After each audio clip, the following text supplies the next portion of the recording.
Welcome back, investors, to Ticker Time News. I'm Adam. Thank you for joining me for the After Hours show. This is actually our 50th live stream in a row for market close. So thank you for joining me for that. It's been a great run so far. We're going to do this for as long as we can. 50 so far is pretty good. So in totality of all of those 50 episodes, there is a ton of educational information out there on our channel through those live streams. And of course, we've started to take clips of our live streams and post those on our channel as well.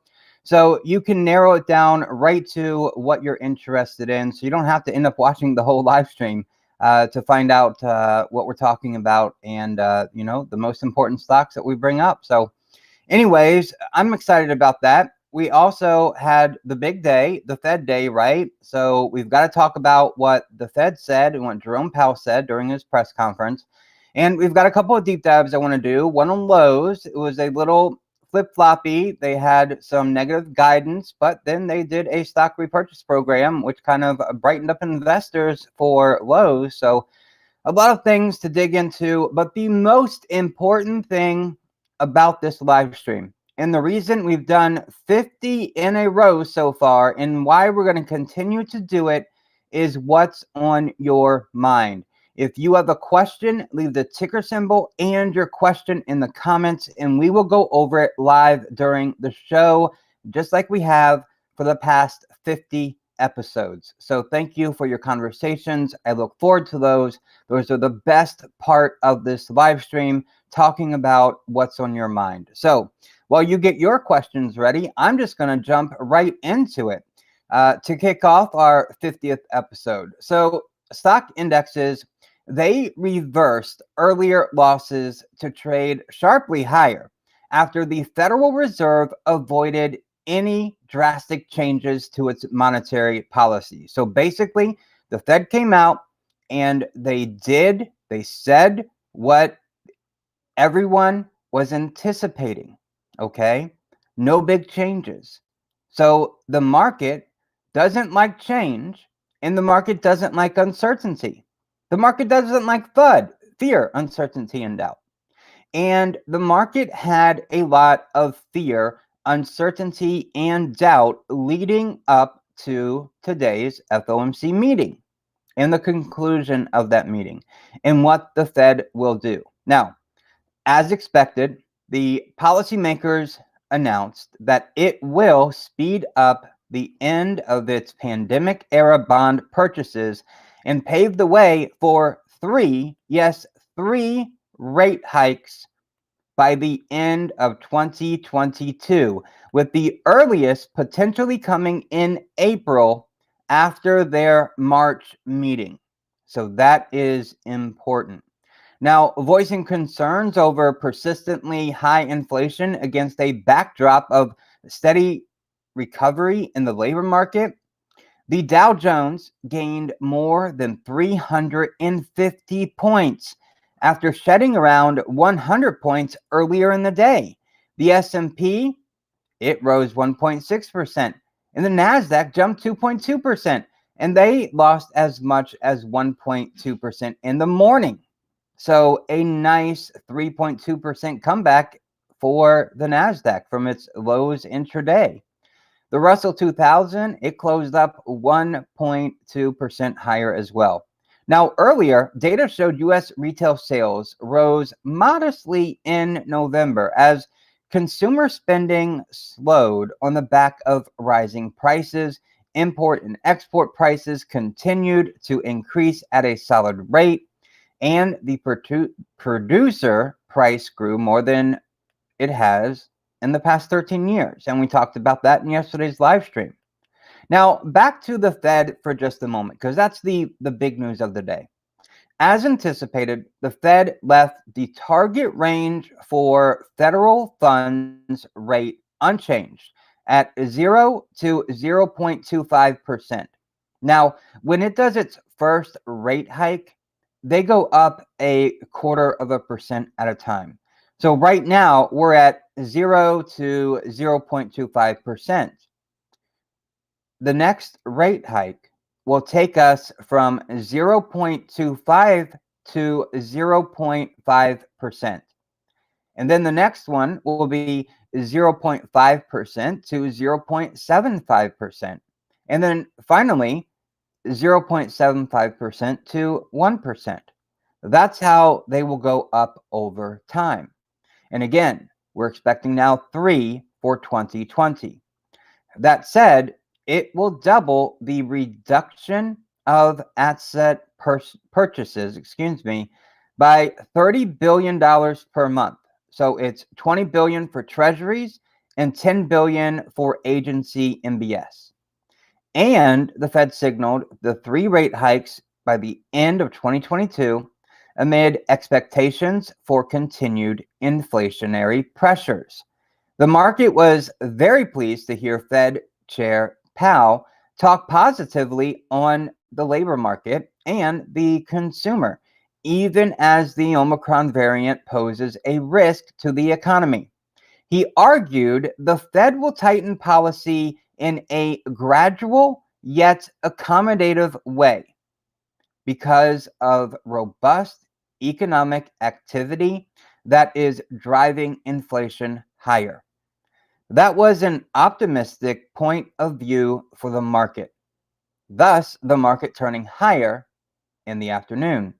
Investors swiftly bought the dip in the mega caps, which were dragging the S&P 500 lower by as much as 0.3% prior to the Fed announcement.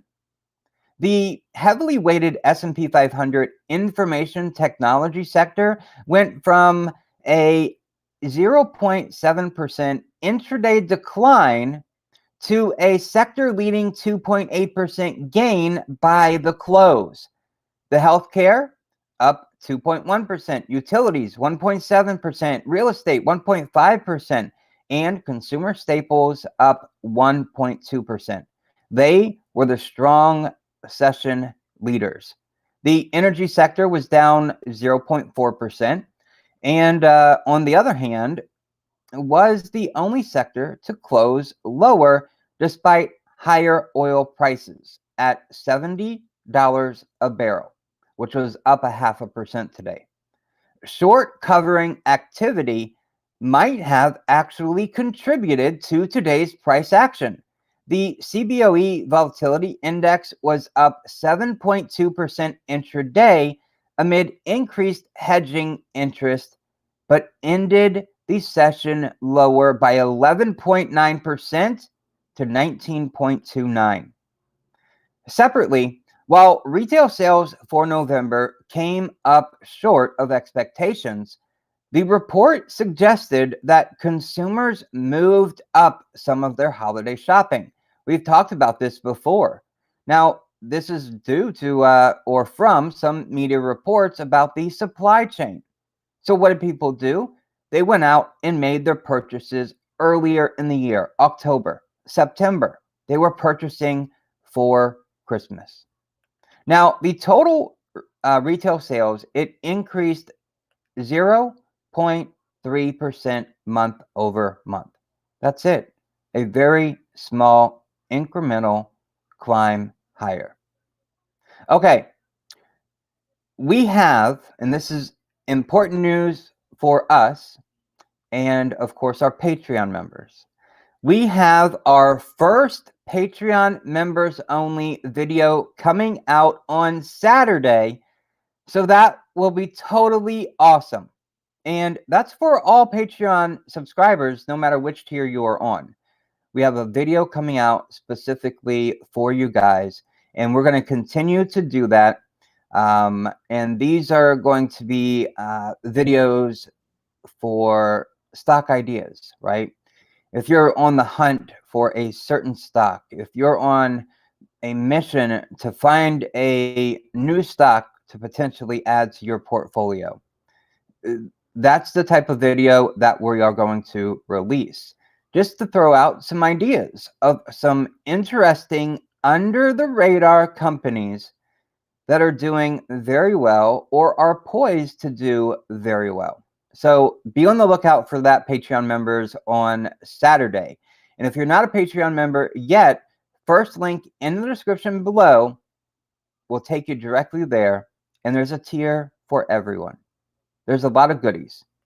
Okay, let's go check out cryptocurrency because it's doing something very good today. And it kind of kicked off yesterday, right? But after the Fed came out with their announcement, it's like the whole market, crypto included, just turned it around. If we look at some of the winners real quick here today before we jump into Bitcoin, we got Eli Lilly. They were up 10% today. Now, we're going to talk a little bit about them further on in just a moment. But Eli Lilly was on our Catalyst Watch video that we posted to our website. And we talked about it at the end of yesterday's Catalyst Watch video and the day before. They had an investor event, and investors really like what they saw. We also have Aurora Innovation up another 9.62%. Just can't keep that one down. It keeps inching up little by little as well. AMD was up at the top today, up 8% as well. So got a lot of interesting movers. Zscaler, who was punished yesterday, and we've talked a lot about Zscaler on this channel, they were up 8% today as well.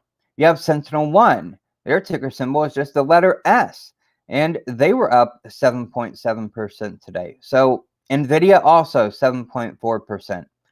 So a lot of the technology, metaverse style their companies, with NVIDIA, of course, being part of that, were up today. So let's go look at our favorite crypto, Bitcoin, and look at this, folks. We were talking 2 days ago about this all-important 200-day moving average. We wanted Bitcoin to stay above that 200-day moving average. If it dipped below it and started to close and fall below it and move under it, that's a really bearish sign. And what we're looking for, and in the equity markets as well, is a, quote, Santa rally, where we rally for the rest of the year. It happened last year, and it could happen this year, especially since the Fed came out and basically met expectations. So that's a good thing. Now, Bitcoin here has made a small move today after a pretty big move yesterday. Yesterday, it was up 3.5%. Today, it's up another 1% or so, just shy of 1%. And it's steadily marching up to that $50,000 mark. Now, it's going to need momentum to get above $50,000. And I think this is one possibility that we gave a couple, maybe 4 or 5 days ago, that if Bitcoin could follow this ascending trend line right here, which is it's kind of doing if you use the 200-day moving average, by the time you get over here to like the beginning of January, then that trend line meets with the $50,000 price resistance support line. So it could be pressuring itself into a corner here to help boost it above that. Although it would be great to see it go above that, maybe this weekend. It's a possibility. Okay, so it's looking good. It looks like it has reversed, but we only have 2 days. And if we look back here a few days ago, we had this big red day down to 5.8%, a small red day right around the 200-day moving average. And then we had a 4.7% move to the upside, followed by a smaller 1.3% move to that $50,000 mark, and then it sold off. So we've got 2 green candles again. Can we get a third green candle to keep this rally going? That's what we'll be watching for, okay? Now, Ethereum, ETHUSD on TradingView. There is a link in the description below to a free account. Now, Ethereum here, it's above this support line for its continuation pattern. That's good. The bad thing is that Ethereum ran up above this ascending trend line right here today. It got as high as 40.97. It's at 40.22 right now. It has fallen back below that trend line. So maybe it's going to act as a little bit of resistance right now. But one of the most important things for Ethereum is that $4,000 level. It's above it right now. That's a good thing. That is a positive. And in the crypto space, that's what we're looking for. We're looking for positives in the structure of the asset. So we kind of have that here with Ethereum back above 4,000. With Bitcoin, it's 50,000. It gets back above that, and it will look much better than it does right now. Okay, a company that we get asked a lot about, Canoe, actually made a major announcement. It came across the wire right before I went live, and that ticker symbol is it's GOEV, GOEV. So Canoe, they announced that to accelerate, they're going to shift their strategy. All right, they're up 2.3% in after hours. Not a lot of people have caught this news yet, but Canoe is going to shift its strategy to accelerate the production of their electric vehicles. They are moving their production from Europe to the US, and they are doing this so they can increase their production. And they have also released upgraded, or better than expected, production guidance and targets. Here's what they are. For 2022, they are guiding that they will manufacture 3,000 to 6,000 units. And that's up from 500 to 1,000 units. So that's a pretty big jump for 2022. Now, for 2023, they're guiding 14,000 to 17,000. And that's up from 15,000. In 2024, their target is 40,000 to 50,000 units. In 2025, that is 70,000 to 80,000 units for Canoe. So they have bumped their targets up. They're moving from the Europe to the US so they can advance and accelerate their production. That's pretty big news for Canoe. And that's why they're up 2.3% in after hours. And again, I don't think a lot of people have caught on to this news just yet. And especially since this came out in after hours, then a lot of your normal retail traders and investors usually don't have access to trading in the after hours. So I suspect that we'll have a pretty nice move tomorrow in Canoe, ticker symbol GOEV, GOEV. All right, another one that we had on our Catalyst Watch on the website this week was Lennar. It is a home builder. LEN is the ticker symbol. Now, they build homes just like the other home builders, right? Well, last week, Toll Brothers came out with their earnings. Now, Toll Brothers, they build homes at an average price of $900,000, an average selling price. Lennar has an average selling price of $500,000. We talked about this in yesterday's live stream leading up to their earnings. And here's what I said.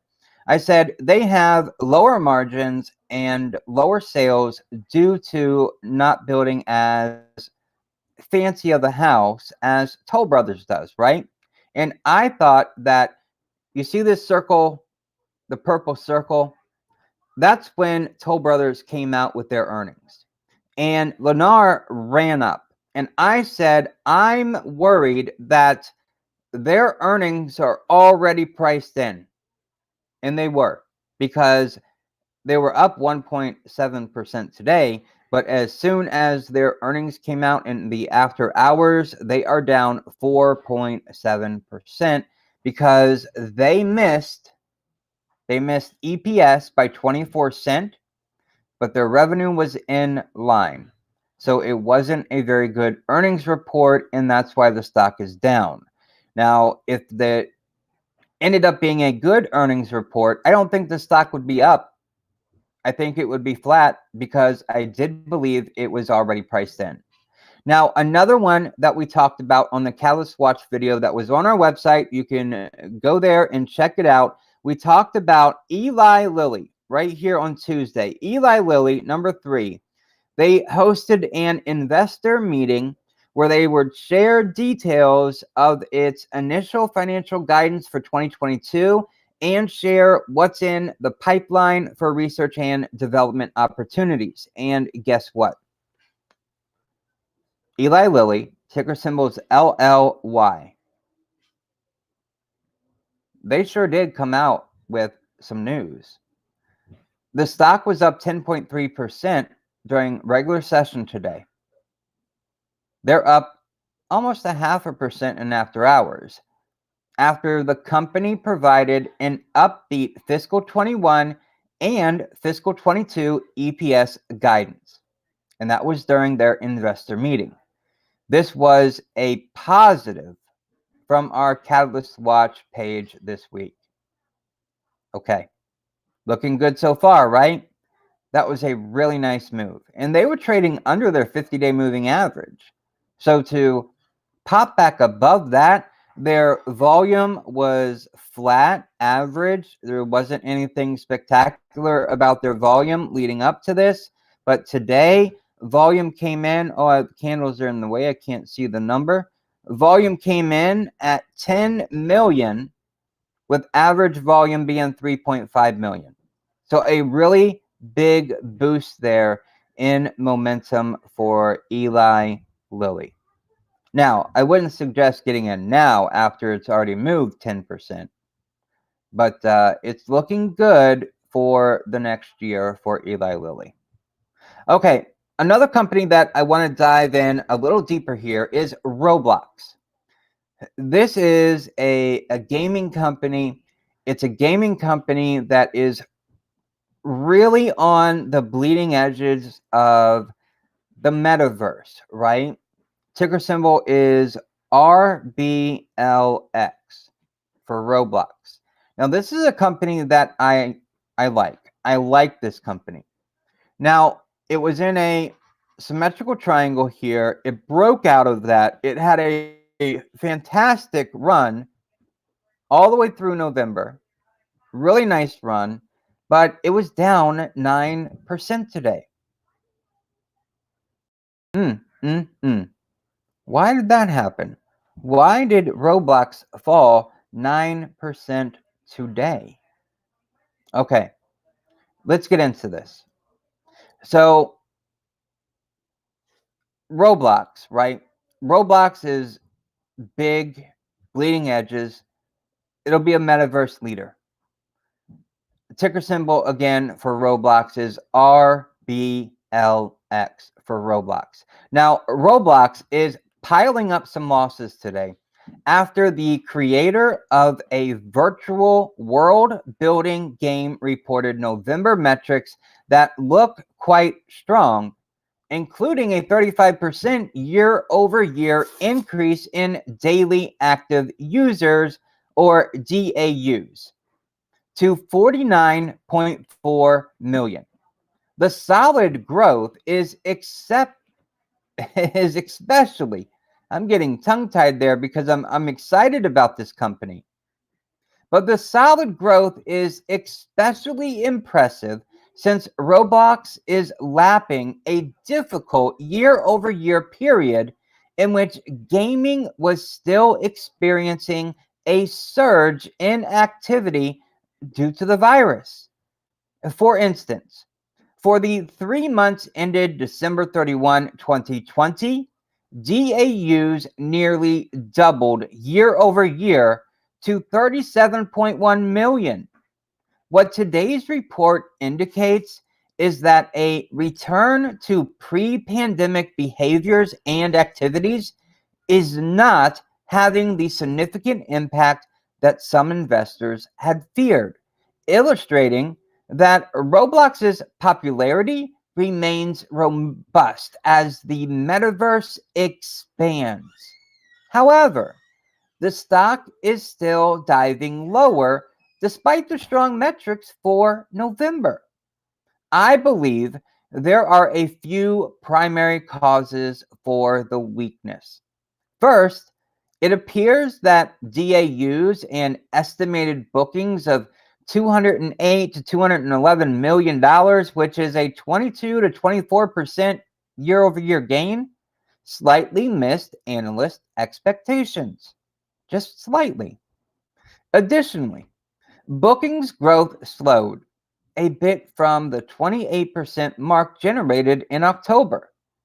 Lastly, investors are dumping growth stocks as the prospects of a more hawkish Fed looms over the market.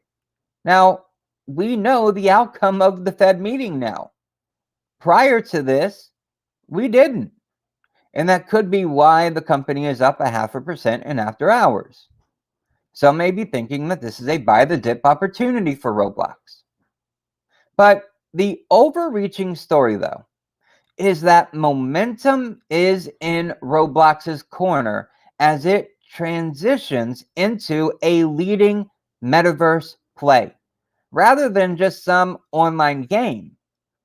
As a recent example, Roblox announced a new brand partnership with a kid and teen-oriented clothes and shoe retailer, Vans, providing users with virtual skateboarding experiences. Additionally, the company is breaking into the music industry by offering virtual sessions and listening parties with artists. Experiences like these represent the future for Roblox as the metaverse unfolds. Overall, it's hard to complain too much about Roblox's metrics. With hours engaged up by 28% year over year to 11.2 billion, it's clear that Roblox remains very popular. As I continue into the colder months, here in Northern Virginia, that is, maybe you're down someplace cooler, warmer, like maybe Texas or Florida. I'd also expect hours engaged to steadily increase, especially with the northern half of the United States heading into winter. One of Roblox's most significant advantages is the platform's ability to attract developers. And developers are who create the content and drive the revenue growth. Roblox also knows that its fate depends on developers, which is why it has, and very successfully, courted them. With 10.5 million developers and 27 million user-generated experiences on the platform, Roblox is winning over developers for 3 primary reasons: low barrier of entry, distribution, and monetization. Now, the main takeaway here is that I believe today's sell-off is more of a function of ongoing rotation out of growth stocks rather than an indictment on Roblox's fundamentals. Remember, when Roblox reported Q3 earnings on November 9th, the stock jumped 42.2%. A move like that is bound to fill in the gap. Now, I want to hear from you on this one. What do you think is the reason behind Roblox's move today? Why is the stock down 9%? Is it just simple mechanics in the market and a pullback being needed after a explosive move out of that symmetrical triangle on the chart? I think so. I think the fundamentals for Roblox are strong, and this will be a grower for years to come. But let me know your thoughts. Okay, moving off of Roblox, let's go to something now in the real world, not the virtual world. Lowe's, ticker symbol LOW. Now, Lowe's was also over here. We mentioned them.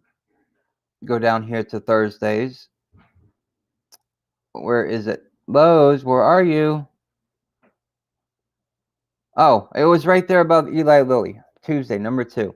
So Lowe's holds a financial outlook event and jumped 6% during the event last year. Lowe's can also move Home Depot too. Okay, so Lowe's today, let's see. It was up 2% during regular session hours, and it's flat in after hours. It is right now in a very aggressive position, well above that 50-day moving average, and it's also outside of this price channel. And every time it gets outside of this channel, it usually comes back down. So you could almost see this as possibly a double top here, like we had over here, although this was a little more of a cleaner double top. I do expect it to pull back down into this channel. I don't think it's going to remain at these elevated levels. So just be careful of that. But let's talk about Lowe's. And remember, if you do have a question, just leave the ticker symbol and your question in the comments, and we'll go over it live during the show. Okay, Lowe's. After issuing tepid guidance, I'll call it, for fiscal year 23, signaling that the spending boom for home improvement projects may be losing some steam, Lowe's initially moved lower this morning. Now, that knee-jerk reaction was quickly subdued as investors turned their attention to a massive new $13 billion share repurchase program. We've talked about share repurchase programs a lot here recently. That's when a company takes its profits and buys its own shares from the open market. That helps a stock to appreciate or go up. It's one way that a company can reward investors.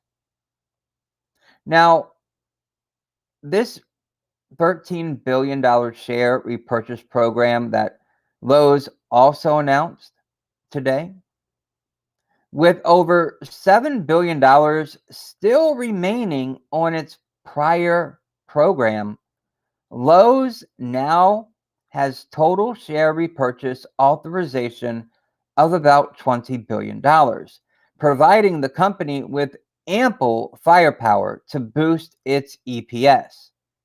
The downbeat fiscal year 23 outlook, which calls for flat comparable store sales in a best case scenario, down about 3% on the low end, also initially dragged rival Home Depot lower, although it has also seen recovery. But both companies have enjoyed incredible runs since the pandemic hit. Lowe's and Home Depot shares have soared by 280% and 165% since mid-March 2020, fueled by rising home prices, low interest rates, and a shift towards spending more time at home. Demand for larger scale projects and smaller do it yourself tasks exploded. Everybody wanted a new office in their home. As inflation began to sharpen and rise this year, I wondered whether people would start to rein in on their spending on costly home improvement activities. Based on Lowe's soft guidance, it appears that may be the case. Lowe did reaffirm its outlook for fiscal year 22, forecasting revenue of $95 billion, gross margin of 33.1. However, given that the company has comfortably exceeded analysts' top and bottom line estimates over the past several quarters, a reaffirmed here we go. One of those times in the live streams where you wish you could just pause it for just a moment. Lowe's reaffirming what they're doing and posting this softer guidance. It seems a bit disappointing. Combined with Lowe's downside EPS and revenue guidance for fiscal year 23, it seems that business is cooling off from the scorching hot levels seen over the past year to year and a half. Based on the midpoint of Lowe's revenue guidance range, sales are expected to be essentially flat next fiscal year. In addition to the substantial share repurchase program, the company's attractive long-term growth prospects may also be a comfort to investors. It's inevitable that Lowe's growth rates will taper off as it laps very challenging year-over-year comparisons and as demand slows from unsustainable levels. I mean, people can't keep adding addition to their homes. That's not sustainable. With that in mind, the focus turns to the major strides the company has made in the pro area, a business that has traditionally been dominated by Home Depot. In Q3, Lowe's Pro, their sales increased by 16%, despite lapping difficult year-over-year comparisons, illustrated that its total home strategy is helping to cut into Home Depot's market share. As investors weigh Lowe's bright, longer-term potential and its new share buyback program against its soft fiscal year 23 outlook, the stock has experienced some volatility this morning. Once the immediate disappointment of its downside guidance faded, the bullish message conveyed through the buyback program was the final focal point. What do you think about Lowe's and their business? I'm sure you can agree that it's not sustainable that consumers continue to upgrade this room or that room or build a screen deck or porch or something on their house. They can't continue to expand, right? That has got to slow down at some point. And it seems like it has for the time being. But what do you think about Lowe's? Do you think their soft fiscal year 23 guidance is on par? And what do you think about that buyback program? Let me know in the comments. I'm always ready for them. Okay, moving off of that, give me just one quick second here. We're going to talk about Toro Company.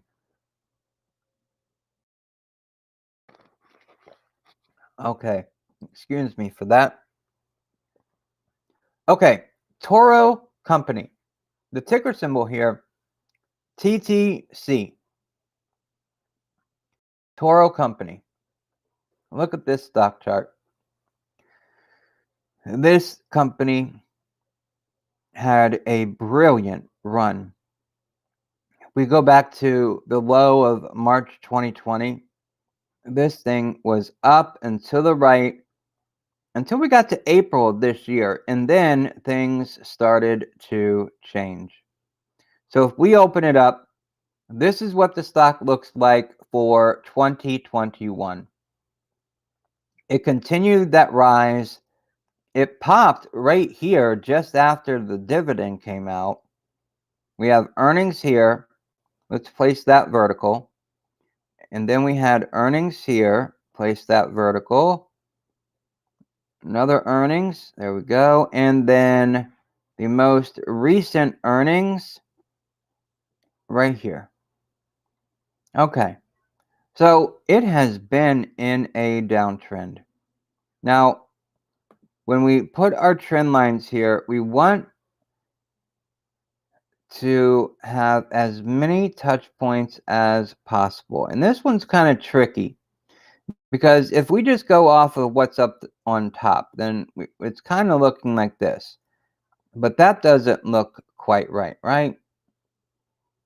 If we come down and look for some other points here, what we may find with this one in trying to line up as many touch points as possible, we may actually find that there's a midpoint here. Okay. Now we want to clone this angle. And then if we move this angle up here, look at that. Wow. It matches perfectly up here on the top. Now we want the same angle. You always want to use the same angle for this. And now we're going to go looking for something towards the bottom. Look at this, ladies and gentlemen. Look at this. That lines up pretty well right there. So what we have here is this midline that at some points it acts as resistance. Other times it acts as support. It's kind of that midway. And then, of course, we've got the top line, which is straight resistance. The bottom line, which is support. That's how you put your trend lines on a particular stock chart. And again, you want those trend lines to match up with as many points as possible. And if you're not matching points on the candles, then you can't put the trend line there. And the best trend lines, the strongest trend lines, are ones that have 3 or more touch points. The more touch points you have, the stronger that line is. So just remember that. All right, they were down 4, let's call it 0.4%, almost 0.5% there. During regular session today, it's flattened after hours, up a couple pennies, just about a dime there.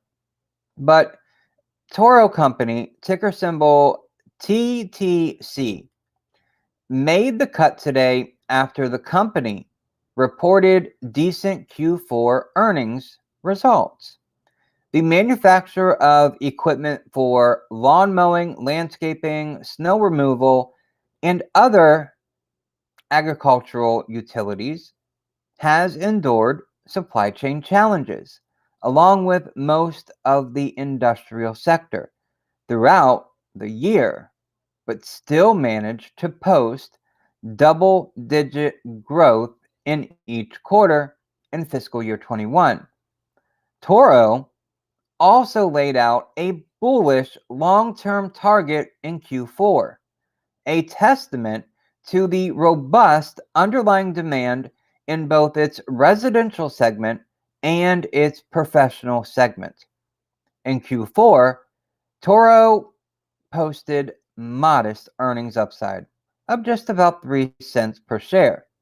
translating to a decline of 12.5% year over year.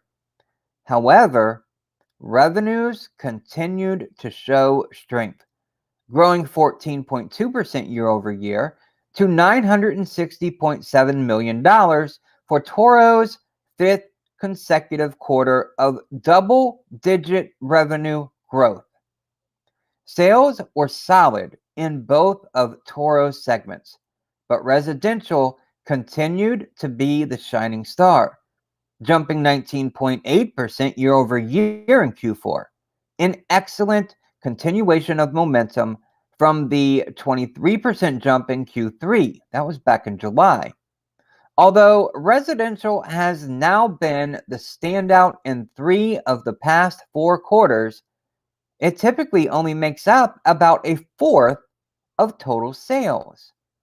For that reason, Toro depends heavily on steady growth in its professional segment, which, although it lapped residential, still provides too much to be a slouch. In Q4, professional sales rose 13.7% year over year, marking the third straight quarter of double-digit growth. Despite that solid sales growth, Toro's year-over-year adjusted EPS declined, and it was a sharp reversal from the 4 straight quarters of growth. It shows the increasing magnitude of inflationary headwinds Toro is facing. For example, both segments experienced earnings declines year over year, with residential seeing a massive 51.1% tumble in Q4. Although productivity improved, higher material and freight costs crushed any positive impact productivity had in the quarter, leading gross margins to decline 560 basis points year over year. Nonetheless, Toro doesn't expect the macroeconomic challenges to last over the long term, as indicated by the company's upside fiscal year 22 earnings and revenue guidance. Now, remember, the equipment Toro is making weighs a lot. Think of that all-metal mower that you see out cutting lawns. That machine weighs a lot. So shipping costs for Toro are relatively high. Now, Toro expects estimated EPS of $3.90 to $4.10, about 8% growth year over year on the low end, and revenue growth between 8 and 10% year over year. Perhaps even more indicative of a lasting demand, Toro forecasted ending fiscal year 24 with over $5 billion in annual organic net sales, translating to about an 8% compound annual growth rate, a nice jump from its typical low single-digit organic growth before fiscal year 21. Now, the main takeaway from Q4 is that demand remained robust as customers continued focusing more on outdoor environments. Also, in tandem with a boom in housing demand that also took shape over the last year and a half, Toro's residential segment has continued to be a standout. On one final note, I like seeing Toro provide bullish long-term organic sales targets, as it shows that the company is optimistic that current demand levels are not a one-off. As a shift from city centers to suburban housing continues, while supply chains begin improving, look for Toro to be a strong beneficiary going forward. What do you think about Toro and the mowers and equipment that it makes to keep the environment maintained? That, I guess that's a fair word or a fair phrase to use, right? to keep your lawn manicured would be another, I guess, too fancy of a way to say what they do. But this downtrend that they are in just doesn't seem like the market is getting it again, in my view. So with this positive growth outlook for eToro, my apologies, Toro, not eToro, Toro. What do you think about this? Is this a company that maybe you could see yourself investing in? It's definitely not a popular company by any means.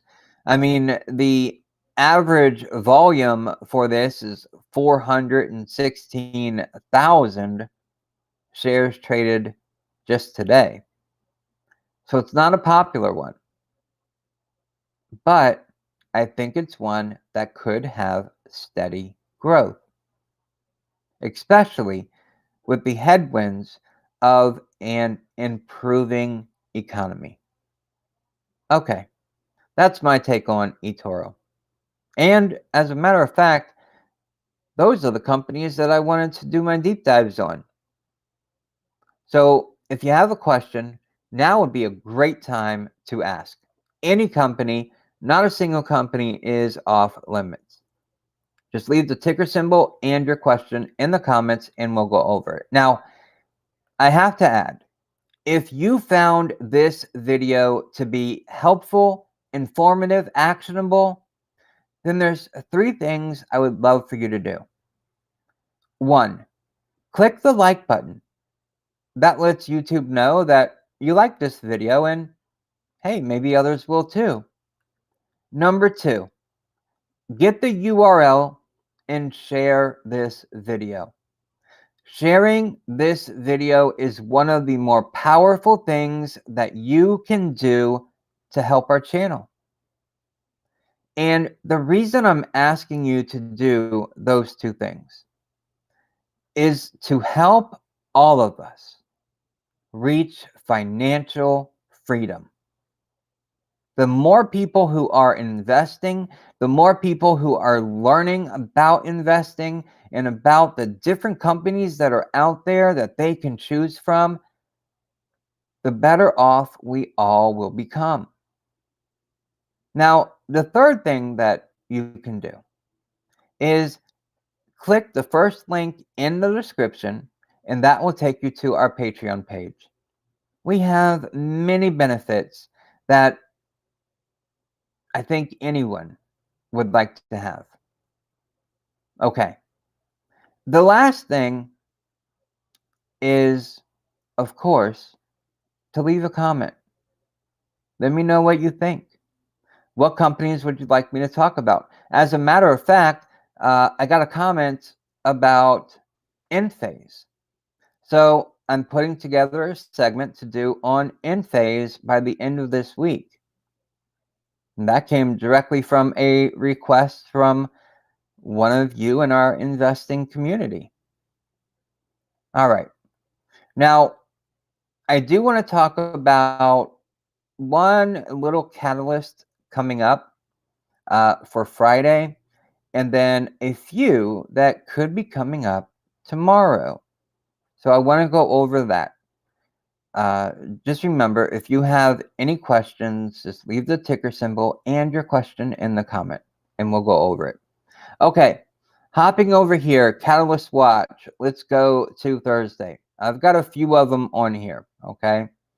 Now, first up, both Expensify, ticker symbol EXFY, and Rivian both post their very first earnings as a publicly traded company tomorrow. So that'll be interesting to see how Rivian investors react. If we pull up Rivian, RIVN, on the chart, I know it's not much to look at, but Rivian is really starting to build a base here. If we look at about $110, maybe up as high as 115. There's a base starting to form right in there. Now, we're also getting a top starting to form here, right about $120, up to $125. And then, of course, the bottom here is at the $100 mark. So I'm going to add 2 additional lines here. I'm going to put one up here at 114.50. And then I'm going to put another here at let's see, I want to get this right, 110.50. And then I'm going to change the color of those two, because that's like, this is like a base starting to form. So let's go with that purple color there. Now, I'll be curious to see how Rivian reacts here off of their earnings that are coming out tomorrow. That's what this vertical line is here to mark. So for Rivian, we've got an estimated EPS at a loss of $6.84 on revenue of $103 million. So that's the top and bottom line that we're looking for when Rivian posts their earnings. Now, of course, we're going to be looking for guidance as well and delivery. How many did they manufacture and how many trucks did they deliver? That's what we're going to be looking for as well, outside of the top and bottom lines. Now, the options market right here, the options trading on Rivian implies a swing of 14% up or down after the earnings number comes out. So if we go back to Rivian here and we measure, and I believe we did this a couple days ago, Rivian's in the same spot. If we measure 14% in the straight up direction, then we're at $130. Now, that is interesting. That's an interesting number. 14% from today's close is $130. Okay. Where is 14% from today's close going down? Well, let's see. 14%. Right there. It's at $98. So which way is Rivian going? Is it going to, let's call it $100 on bad earnings, on bad guidance, on bad manufacturing numbers, bad delivery numbers? Or is Rivian going to $130 on good earnings, on good manufacturing numbers, on good delivery numbers? That's what the earnings market is telling us right now. A 14% move, up or down, it all depends on earnings. So that's interesting. All right, the next thing to write down for tomorrow is Delta Airlines. Now, they are hosting a Capital Markets Day.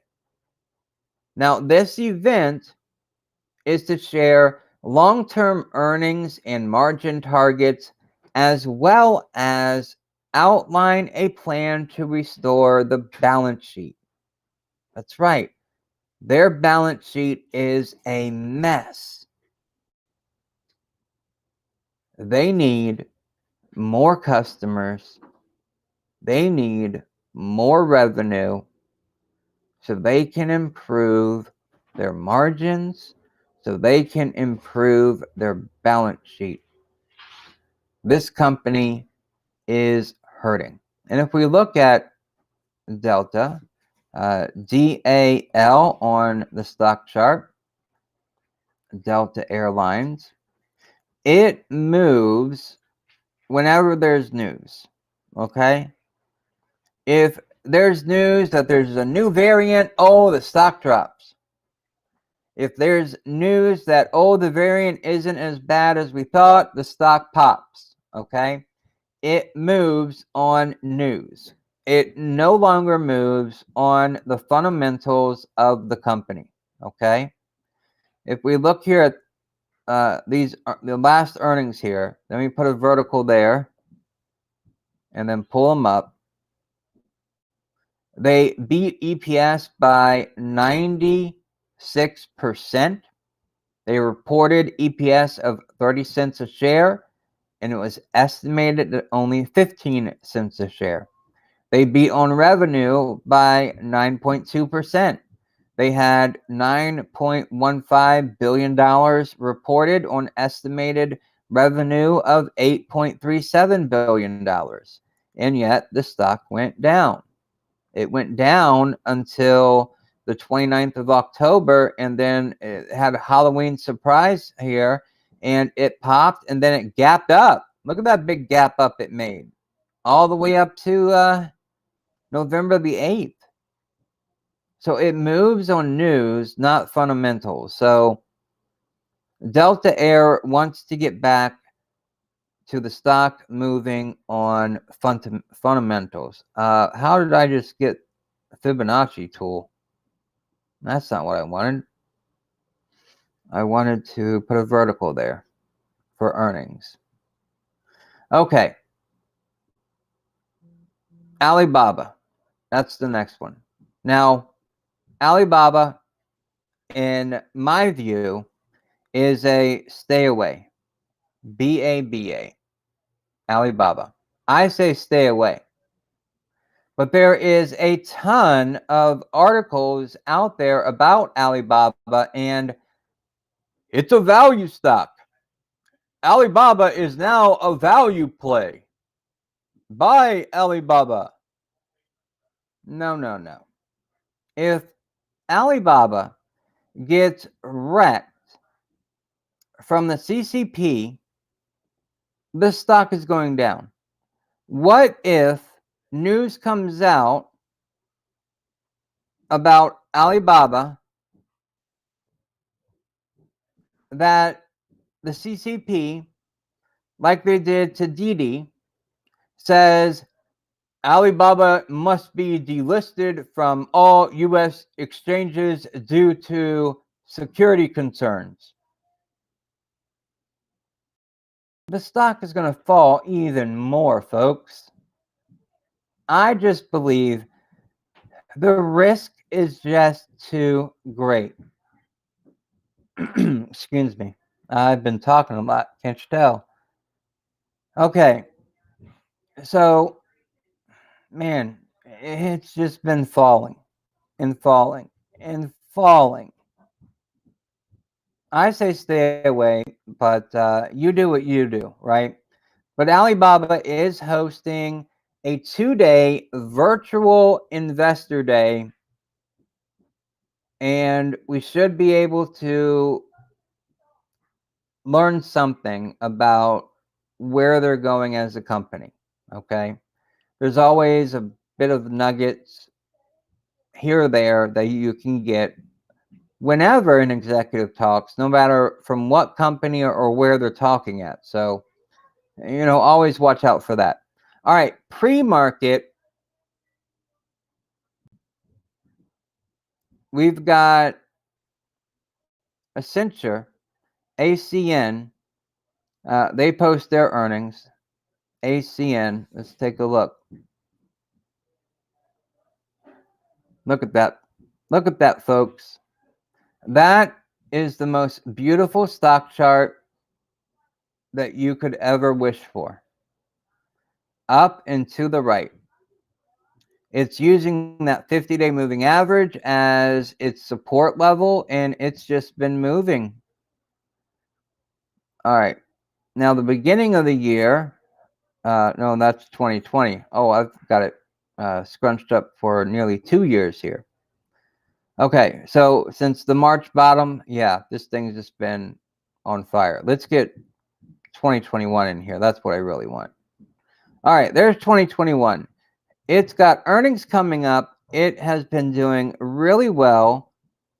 It has beat the past 4 earnings in a row. They are all 4 now marked on the screen. And let's see, we go back 4 earnings ago, we have a gap up. Then we go back 3 earnings ago, and it was flat for 2 days, and then it popped. And then 2 earnings ago, we have a small gap up, and then a slow rally for the next several months. The last earnings, it looks like earnings were priced in, and there was profit taking, and that also occurred during the month of September when we had, FUD in the market, and the market was in a pullback. So this thing looks an awful lot like the S&P 500, to be quite honest. So now the big question is, are earnings already priced in? That's the big question that we need to look at here. If we go back and look at the last 4 earnings, let's look at the last one. Last earnings, it was priced in because we get earnings, we get a beat, and then we get a sell-off. Now, the overall market environment was negative at the time, but stocks can move in a positive way even when the overall market is negative. So we have this nice rally and run up. We have a pullback, and then it runs up again to earnings, and then we sell off. And if we look at this structure, nice rally, small pullback to the 50-day, and then it runs up above the 21-day to earnings and then falls. What do we have now? Nice rally. We had an earlier pullback, and then we had another rally, and this last rally got us to a 52-week high. That's meaningful. And then we have a slight pullback to the 21-day moving average. I'm sorry, folks, but I'm starting to think that this one might be priced in. RSI is at 59.19. So it's on the higher side, but it's nowhere near 70 and above for overbought. Okay, so it's above the 21-day moving average. It was above its 21-day moving average here for earnings day. That looks priced in to me. If we go back to the earnings before, where we had a gap up, it was trading below its 50-day moving average. It's now well above it. Same with the last one. So I'm worried it might be priced in. However, the one good thing that it may have going for it is the overall market may be a bit more forgiving and may see this as a potential, just by it only missed by a little bit, possibility. But anyways, EPS of $2.63 on revenue of $14.19 billion. All right. Another note here about this company: the company has outperformed revenue estimates 10 of the last 12 quarters and surpassed EPS marks in 11 of the last 12 quarters. That's interesting. So, if you were betting on these odds, the likelihood of you winning, those probabilities would be great. All right. Juniper Networks, ticker symbol is NPR. NPR. They are hosting a 5G tech talk. Now, this stock has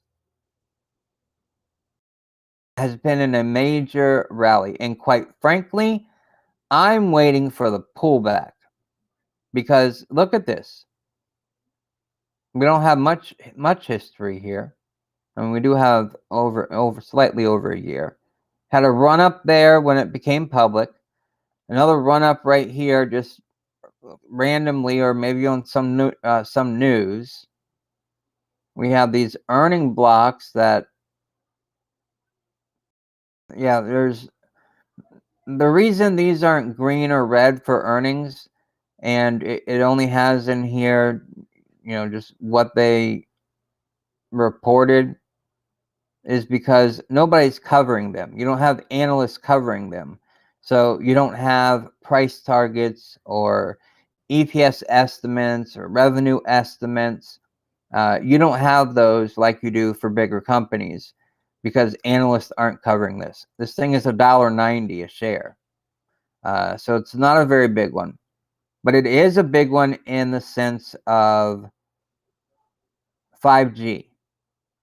All right. So North Peak Resistance, which is NPR, a mining company, exploration and development, prospective mineral properties in Canada. Okay. It's up 245% year to date, which is all right here. All right here in the month of November and December.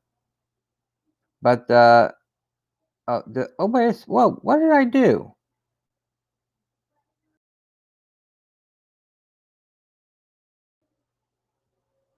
Did I mess up? JNPR. Oh, I missed I can't believe it. I was starting to think to myself, here's another one of those. This is a live stream where I wish I could pause it, rewind it for a moment, and do it over. Oh, man. JNPR. When I was reading mining minerals, how does that relate to 5G right now? It doesn't. All right, here's Juniper Networks. Here they are. Now they are hosting the they're up 51% year to date. That other company, it was up quite a bit in the in the month of November there. Okay, all right. Design, development, and sale of products and services for high performance networks. All right, 5G. All right. It too, though, it has been on a bit of a rally here, and it needs a pullback. Might not get a pullback. Might get some incredible news tomorrow and it run. All right. Now, the last one for tomorrow is Adobe. ADBE. ADBE is Adobe. Now, they were recently downgraded, I think yesterday. And they had a bad day yesterday. They were down 6.6%. And about a week ago, they were down 8.2%. So they've had some bad calls here recently. But they've got earnings tomorrow. Put a vertical there for earnings. Earnings. All right. Last earnings, they gapped down and they sold off, but this would have made a nice entry point right here. And last earnings, that dip before would have been a nice entry point as well. It moves, but it's got these big dips that it can find itself going down to that 200-day moving average, which is about what we were almost going to find ourselves in today if things didn't turn around. It was headed that way. But Adobe has earnings tomorrow. Before the market opens is when they're posting them. Wait a second. What is this? Okay, yeah. Pre-market, before the market opens, Adobe is posting earnings. Now, on Friday, Adobe moved back above its 50-day moving average. All right, the estimated EPS is $3.20 on revenue of $4.09 billion. So that move back above that 50-day moving average, you can see it right back here. But now it is, because of yesterday's big decline and a gap down and then a further decline yesterday, it is now squarely below its 50-day moving average. Now, could that be helpful for a setup for a run because of earnings tomorrow? Yes. Yes, that could. Because it's below its 50-day moving average, that could help to set it up for a good move tomorrow if it can muster good earnings and good guidance. Remember, I know you hear me say it often, but it's not just about the earnings, EPS, and revenue, but it's also about the guidance. What is the company projecting? What is the company guiding for, right? That sometimes is even more important than the earnings, EPS, and revenue. Okay, ladies and gentlemen, that wraps it up for what I wanted to talk about today. Must have been a slow or a good day for you guys. Either way. So I'm gonna go ahead and oh, I don't know how I missed this comment here, Mario, but I sure did. I didn't catch that one. I see we got some spam, it looks like, in the chat today. So just be careful of that. Okay. Well, I'll go ahead and wrap the stream up here then. Remember,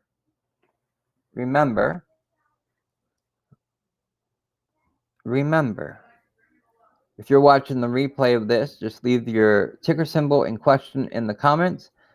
I'll be glad to go over it during tomorrow's live stream, our 51st live stream tomorrow. So thank you for that.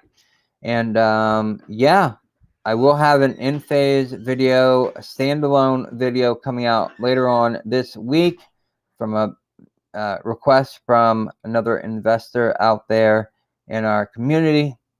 I greatly appreciate those. If there is a company that you would like me to do not just a segment on, but maybe a standalone video, you really want me to go and do a deep dive on that company, leave the ticker and I'll be glad to do it. All right, ladies and gentlemen, thank you for joining me today, and I will see you guys in the next video.